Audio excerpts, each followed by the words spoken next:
Hey garden friends, welcome back to Not Quite Homesteading. Future me here.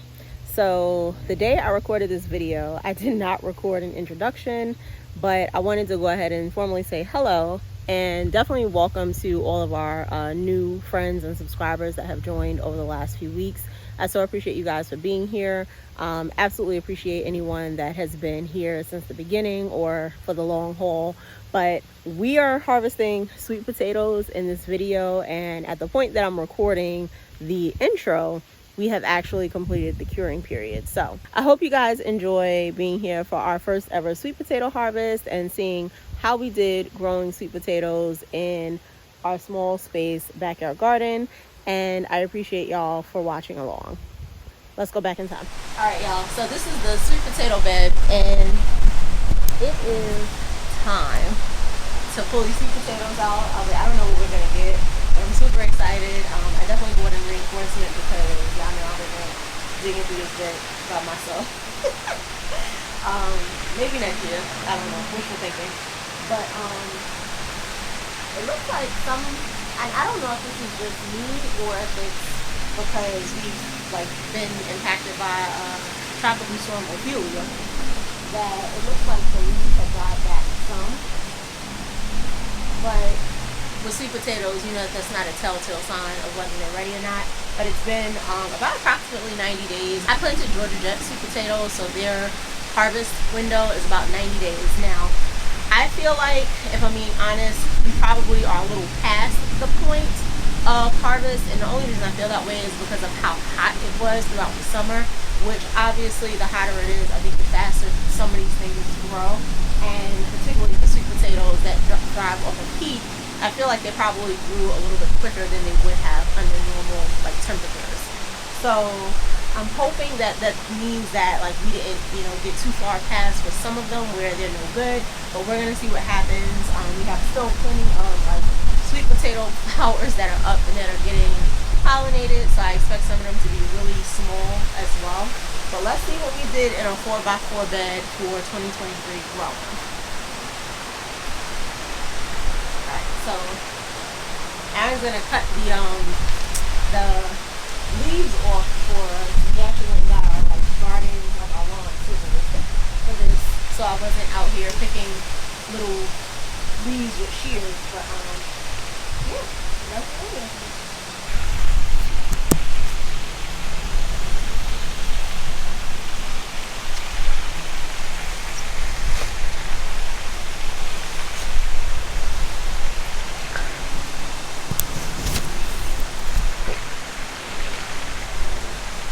So the one thing I definitely did not get to do this year, and I say get to do, maybe I chose not to do because there were plenty of opportunities to do it, was to actually pick and saute the sweet potato leaves. That's something I will look forward to for next year to try out. I've heard really good things about the flavor and that they taste really good, but it just wasn't something that I was into doing this year. There are a lot of bugs that really love the sweet potato bed, and I just didn't have it in me to worry about fighting with some of these bugs. Now the one thing I will say is, we planned this date for picking the potatoes before we got this storm. So while normally it is ideal for the soil to be dry, that's just not what we were able to do. It's probably more wet than we would want it, but this is the window and it needs to get done because I need to start getting other things planted into this bed. So I'm expecting the potatoes to have a lot more dirt and mud than they would have if we, had them in drier soil at this point. And the crazy thing is they were dry. We went for a good while without getting any really heavy rains. So I think I maybe last watered around the first week of September, and I think they would have been fine. And then we got this torrential downpour for the last 2 days. So, that's kind of where we are, but the show has to go on, y'all.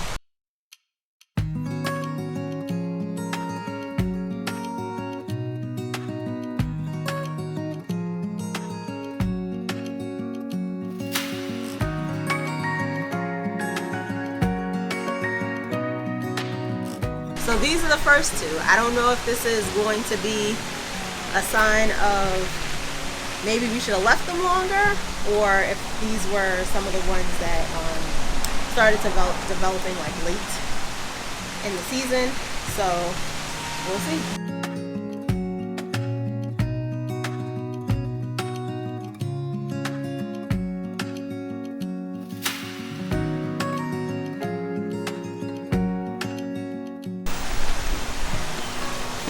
So it seems like we really have to do some digging because they are in there. So we're gonna go ahead and dig, and we'll show you guys what we got at the end. But this so far is just from maybe like the first couple of inches of soil, what we got. So we got some small to medium size ones so far.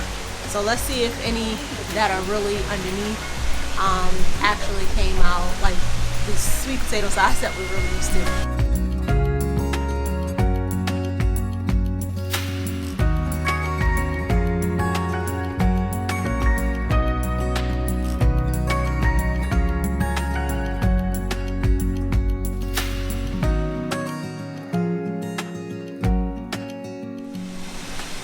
All right, y'all, so we are officially finished emptying out this bed, and when I say I'm both like shocked and amazed.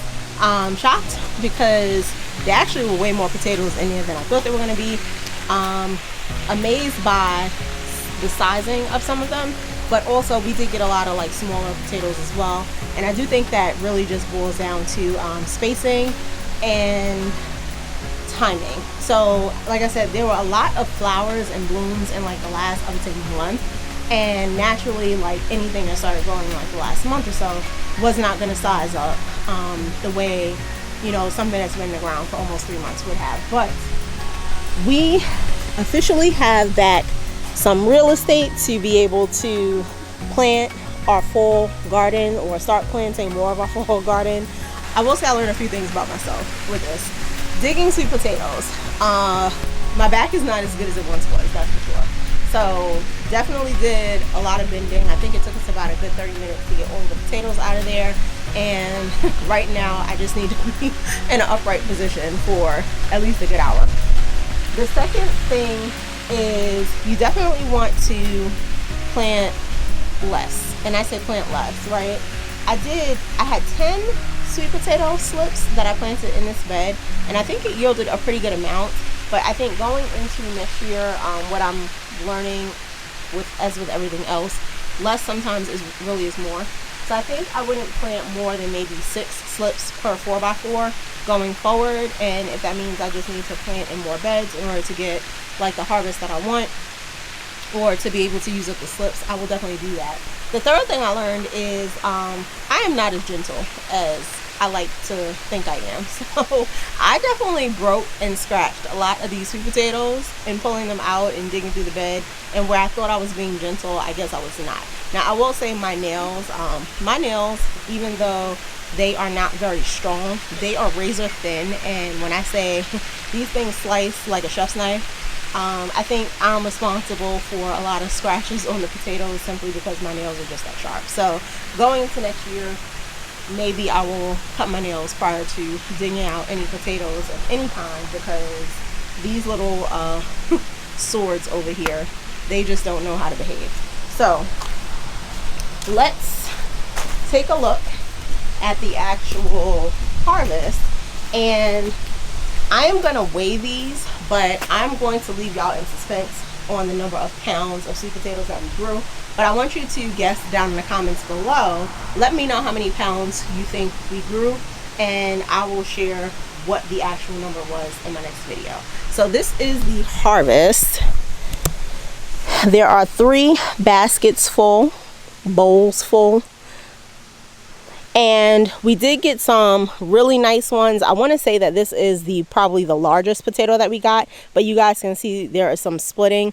Now I will say we didn't experience a lot of splitting. That was probably the last plant that we pulled, and I feel like that was probably the first plant to actually grow because of the size of all the potatoes that came off that plant.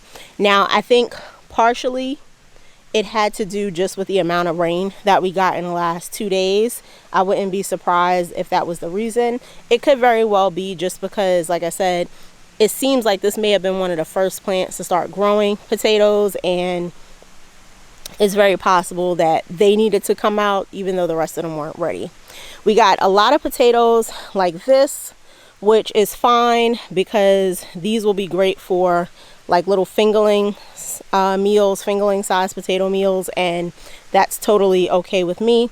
And then of course we got quite a few that were like mid-size or typically around the size that you would find in a store for a Georgia Jet, and it really just was an all-around pretty decent harvest for each of the sizes that we got. I think we both were expecting a little bit more to come out of the bed, but I still think we got a really decent amount. And what it kind of seemed to me like was there were some plants that just got a really early start and they produced, you know, pretty sizable potatoes. And then some of them, I think the heat just kind of like went up way too quickly for the plant. And even though sweet potatoes love heat, you know, I've noticed that there was a period when it was really hot that the plants weren't blossoming the way they were in the last, I would say, month or so, and in the earlier planting. So the earlier part of the planting. So I do think the heat wave played a role in potentially delaying some of the plant growth. And then I think the last thing that, you know, I kind of took away from this was in the bed itself, this outer edge that really had kind of the freedom to roam and, you know, to blossom. The bees spent a lot of time around the edges. I didn't really see a ton of them, you know, on the inside. So any flowers that were like blooming, they definitely stayed around that bottom edge, which when we were pulling the plants, a lot of those plants that were on the edges were where we had the most potatoes. So I learned a few things about the bed. I learned a few things about planting sweet potatoes. I learned a few things about what I can do a little bit differently next year in hopes of not necessarily just growing the harvest, but ensuring that the plants have adequate timing, even for maybe some of those like middle growers, to get to full size. So I hope you guys enjoyed this video. Thank you as always for spending time with me in the garden. Don't forget to check out the affiliate links in the description box. Let's keep learning, sewing, and growing together, friends. Don't forget to guess and leave how much you think the weight is in the comment. And until our next garden update, bye.